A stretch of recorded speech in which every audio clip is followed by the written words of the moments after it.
Welcome back to chef Deena's kitchen. இன்னைக்கு நம்ம கிச்சனில் பார்க்க போகிற ப்ரிப்பரேஷன் என்ன கேட்டிங்கன்னா கருவேப்பிலை குழம்பு.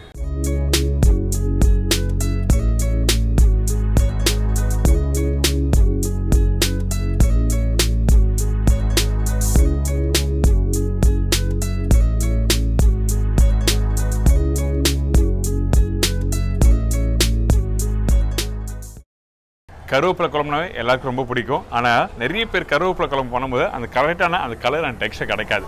அதுக்கு என்ன காரணம் கேட்டினா, ஒன்று ரொம்ப நேரம் குக் பண்ணுவாங்க, அப்படி பண்ணால் கண்டிப்பாக கலர் கிடைக்காது. நிறைய பேர் வந்து லஞ்சுக்கு ஒரு ப்ரிப்பரேஷன் பண்ணணுமா, டின்னருக்கு ஒரு ப்ரிப்பரேஷன் பண்ணணுமா, டைமே இல்லை அப்படின்னு நினைக்கிற டைமில் இந்த மாதிரி டிஷ்ஷை நீங்கள் வீட்டில் ட்ரை பண்ணி பார்க்கலாம். ஏன்னா இது இட்லி தோசையோடு சாப்பிட்லாம், ரைஸோடும் சாப்பிட்லாம். அது மட்டும் இல்லை, இந்த கருவேப்பிலையோட பலன் வந்து நிறைய பேர் தெரியும். இருந்தாலும் சொல்கிறேன், பேசிக்காக வந்து முடி வளர்கிறதுக்கு வந்து கருவேப்பிலை நிறைய பேர் நல்லா யூஸ் பண்ணுவாங்க, அரைச்சி யூஸ் பண்ணுவாங்க. அதுக்கப்புறம் உள்ள அதாவது நம்ம கருவேப்பிலை சாப்பிட்றதுனால என்ன பலன் கேட்டிங்கன்னா, கண்ணுக்கு நல்லது, லிவர், அதுக்கப்புறம் டயபெட்டிஸில் இருக்கவங்க நல்லது. இந்த மாதிரி நிறைய நல்ல விஷயத்துக்கெல்லாம் கருவேப்பிலை சாப்பிட்றது ரொம்ப நல்லது. நிறைய பேர் இந்த பொங்கல் சாப்பிடும்போது மார்னிங் பிரேக்ஃபாஸ்ட்டில் இந்த மிளகும் கருவேப்பிலை தூக்கி போட்டுருவாங்க. ஆக்சுவலாக அது நிறைய பலன்லாம் இருக்குது. கண்டிப்பாக நீங்கள் இந்த மாதிரி தூக்கி போடாமல் நல்லா சாப்பிட்டீங்கன்னா ரொம்ப நல்லாயிருக்கும். இப்போ இந்த ப்ரிப்பரேஷன் எப்படி பண்ணுறது பார்ப்போம். அதுக்கு முன்னாடி இந்த டிஷ்ஷுக்கு தேவையான பொருட்கள் பார்த்தலாமா?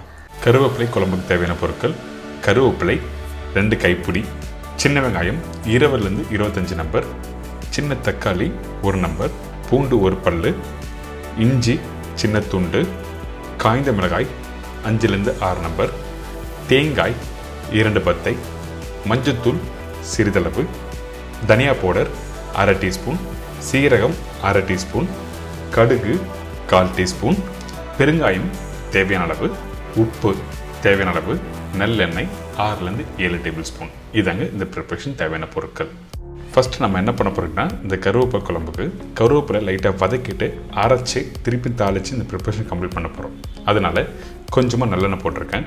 இதுக்கு பிறகு கொஞ்சம் சீரகம்,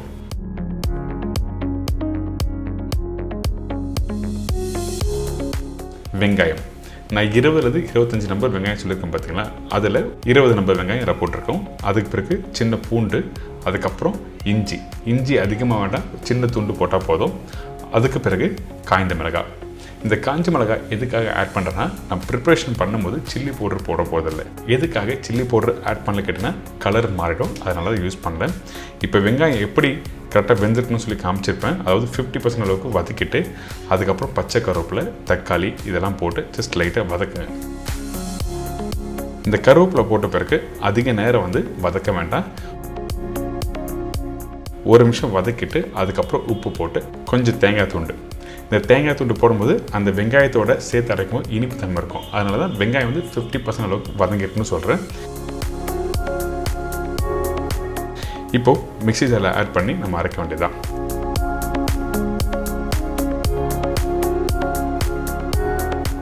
கொஞ்சம் தண்ணி ஆட் பண்ணி நல்லா ஃபைன் பேஸ்ட்டாக அரைச்சிருங்க. அதே டைமில் உங்களுக்கு காரம் அதிகமாக வேணால் பச்சை மிளகாய் நீங்கள் ஆட் பண்ணிக்கலாம் அரைக்கும் போது.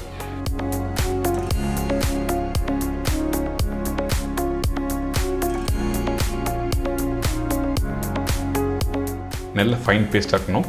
கொஞ்சம் குறை இருந்தால் கூட நம்மளுக்கு சாப்பிட பிடிக்காது. அதனால தான் இந்த மாதிரி ஃபைன் பேஸ்ட்டை அரைச்சி எடுத்துருங்க. பெரும்பாலும் இந்த ப்ரிப்பரேஷன் பண்ணும்போது மிளகாத்தூள், தனியாத்தூள் தான் வீட்டில் போடுவாங்க. இது என்னோடய ஸ்டைல் ப்ரிப்பரேஷன். இது அதிகமான பவுடர் மசாலா யூஸ் பண்ணல. அதனால தான் பச்சை மிளகாய், காஞ்சி மிளகாய் போட்டு இதில் அரைச்சிருக்கோம் நல்லா இந்த பேஸ்ட்டு. இதுக்கு பிறகு நம்ம என்ன பண்ணோம்னா, திருப்பி நல்லெண்ணெய் போட்டிருக்கேன். நல்லெண்ணெய் கொஞ்சம் லைட்டாக சூடான பிறகு தாளிச்சிட்டு அரைச்சி வச்சுருக்க பேஸ்ட்டு இதில் போட்டு மிக்ஸ் பண்ணி இறக்குனா ரெடி.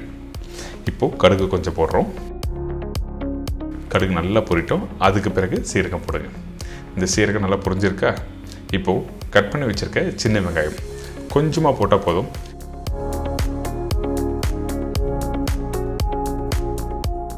சில்லி பவுடர் இந்த இடத்துல யூஸ் பண்ணல. அதே மாதிரி தக்காளி நான் போடல. தக்காளி அரைக்கிற இடத்துல மட்டும்தான் யூஸ் பண்ணியிருக்கேன். வெங்காயம் கொஞ்சம் வதங்கி முடித்த பிறகு கொஞ்சம் மஞ்சத்தூள், தனியா பவுடர், தண்ணி இதெல்லாம் ஆட் பண்ணி கொஞ்சம் லைட்டாக குக் பண்ணுங்கள்.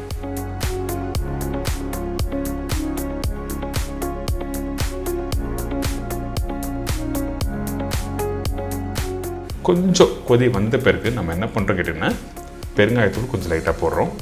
பெருங்காயம் போட்ட உடனே வந்து அரைச்சி வச்சுருக்க பேஸ்ட்டு இதில் மிக்ஸ் பண்ண வேண்டியதான். உப்பு தேவையான அளவுக்கு.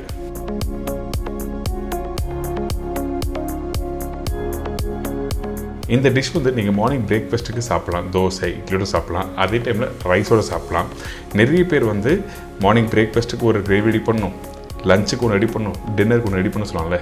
உங்களுக்கு ரொம்ப டைட் ஷெடியூல் இருக்குன்னா அந்த டைமில் மார்னிங் பிரேக்ஃபாஸ்ட் ரெடி பண்ணது இதை லஞ்சுக்கும் சாப்பிட்லாம். நீங்கள் அந்தளவுக்கு சூப்பராக இருக்கும். இப்போ இந்த பேஸ்ட் ஆட் பண்ணி தேவையான அளவுக்கு தண்ணி ஆட் பண்ணி கொஞ்சம் கொதிக்க விடுங்க.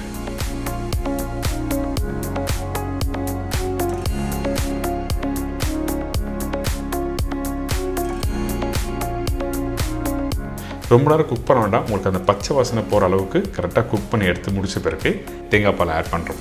அதாவது நான் ஸ்டார்டிங்லேயே தேவையான பொருட்களை சொல்லியிருப்பேன். 2 பத்த தேங்காய் சொல்லியிருப்பேன்ல, அந்த 2 பத்த தேங்காய் கொஞ்சமாக தண்ணி ஆட் பண்ணி திக்காக பால் எடுத்து இதில் ஆட் பண்ணுங்கள்.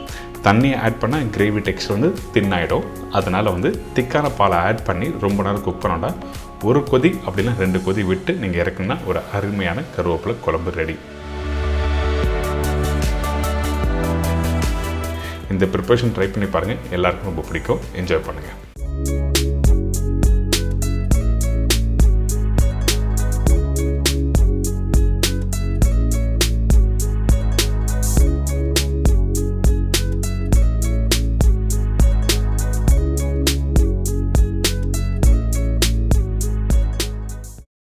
என்னங்க இந்த கருவேப்பிலை குழம்பு எப்படி பண்ணுறது எல்லாருக்கும் தெரிஞ்சுக்கல, கண்டிப்பாக ட்ரை பண்ணி பாருங்கள். மறக்காமல் உங்கள் ஃபீட்பேக் கொடுங்க. இதே மாதிரி நாளைக்கு இன்னொரு அருமையான ரெசிபி சந்திக்கிறேன். நன்றி, வணக்கம், see you, bye bye, take care.